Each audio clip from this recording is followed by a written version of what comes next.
We're here in my garage. This is my CRX. I've had it for 20 years now, actually. I got it in 2005. A lot of you might be like, oh, 20 years, that's awesome. No, it's actually not. At least I don't think it's awesome. And I'm gonna tell you why. Because now I've had this car for 20 years, so it's been through a lot with me. 11 years ago, I started doing wheel-to-wheel racing with it, hence why it kind of looks ridiculous. In doing that and getting the car tracking and ready, and this is like engine number 5 or 6, something like that. A lot of it hasn't changed much in 10 years because actually 2017 was the last year that I did any wheel-to-wheel racing in this, and then it kind of sat. And then I got it ready for 2021. I did one race because that was all I was able to do at the time. And then it's been sitting since. The reason why having a car for 20 years sucks is because I am now dealing with all of the stuff that I didn't know how to do then, but did anyways. I have to redo mostly everything. Granted, I am changing the engine out on this one, but it's actually not bad. It runs, we're going to be putting it in my wife's car. I just want a different engine because I want to do a different class. So this engine isn't the best for the new class that I want to do. So we're just going to change it out with another stock engine and just kind of leave it around. That's a whole other thing of why it's going to be stock. I'm going to show you essentially all of the stuff that 10-year ago me to 20-year ago me just did wrong. I'm very disappointed in myself now. I'm going to fix all that, and hopefully when I go back out soon, for the first time in many years, the car will do well. I should know what I'm doing. I should know better of what I'm doing. Should be easier once I've actually got it to where I'm happy with it when I go out to the race, but time will tell. A lot of this is beat up in the front because, well, let's be honest, this is actually wheel-to-wheel racing where cars do touch, and this is one of them. So this is an oil cooler that I've had for many years.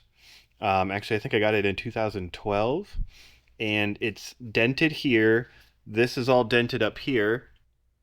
And the reason for that is at Laguna Seca, I actually hit a BMW in turn 11, which they deemed kind of a, racing incident. We were both at fault and nothing came about of it other than, this was all dented and smashed and I had to, get a new fender and so on and so forth. However, after taking a BMW, as you can see, this oil cooler still is an oil cooler. It doesn't leak. It doesn't have a problem. I just kept racing with it.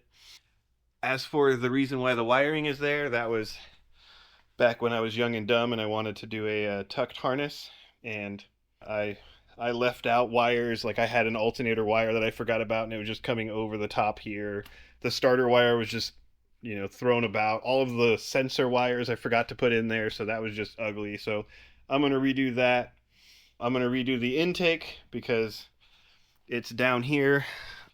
Not the greatest thing, especially with the tire going over it and all that stuff. I'm going to redo my brake ducts. This was something that I was going to start to make, but I'm going to completely redesign this. This is going to be a splitter, or was going to be a splitter mount. Up here is stuff that I got to redo, and I'm not exactly sure because you can see this was also dented in up there. Yeah. But this is actually showing its wear and tear over years, so I've got several cracks just on this one part. This T-bracket, technically I don't need anymore. However, I do need something connecting everything. But this T-bracket has been welded together here, has a crack there. It's completely bent. And then this piece isn't actually stock because also when I was young and dumb, this entire area was cut out for like a half radiator and an intercooler when this car was turboed many years ago. And it is starting to crack where I had it fixed back then. A lot of this welding stuff I actually didn't even do back then because I couldn't. I know I put I made the brackets for these, which I might redo, I might not. I might just leave them because right now they're not broke. But they're for the suspension reservoirs. I got to get some reservoirs. I got to do a coolant reservoir because the stock one I just kind of screwed a self-tapper into the plastic just so I had one. Didn't really care if it leaked a little bit. I ran straight water anyways. This hose, how lazy.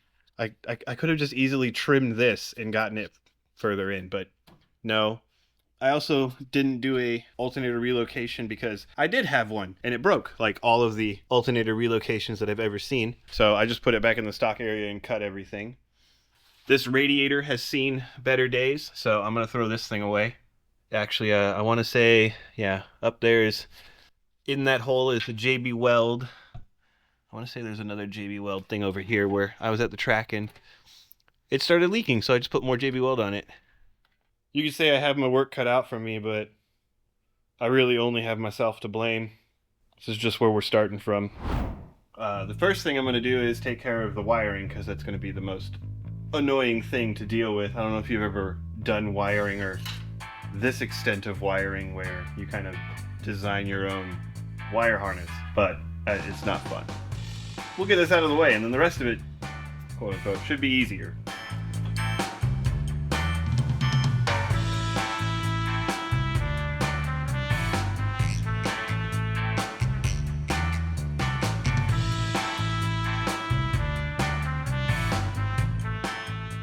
I'm gonna catch you up to where I am now, which everything's plugged in, and now I'm going to pull the wires where I want to. And I'm not 100% sure on where I'm going to do it, but this time around, instead of trying to do tucked or anything, you know, showy or whatever, I'm just going to do whatever is the easiest and the easiest to work on.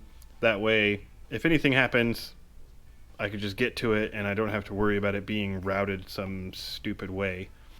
This looks like a rat's nest, but it'll be much better when, you know, everything is just pulled taut where it's supposed to be. Wires will be shortened and so on and so forth.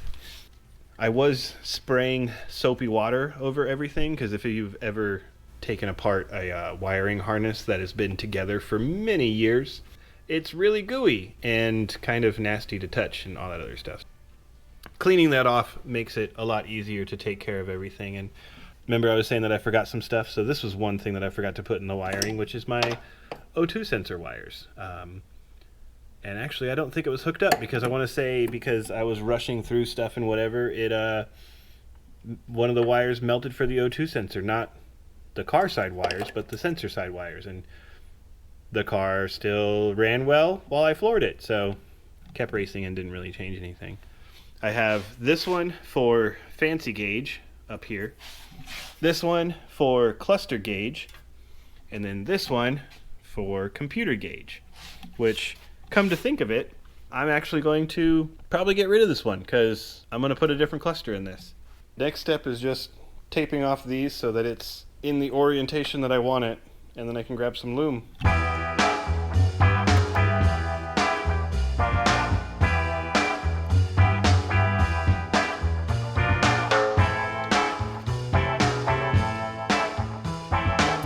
Well, I lied. I got this far. So, injectors are run, all the front stuff, alternator wire, starter wire, idler control valve, TPS. I'm actually getting rid of this one because I don't need it. Like I said, I'm going to get rid of the temperature gauge that goes to the cluster. I left my fan switch in, intake air temp. So all of the stuff up to this point is pretty much how I want it. The real problem with working on a car that you've had for 20 years, you're now 20 years older and my back really hurts. Like, subscribe, do all that stuff.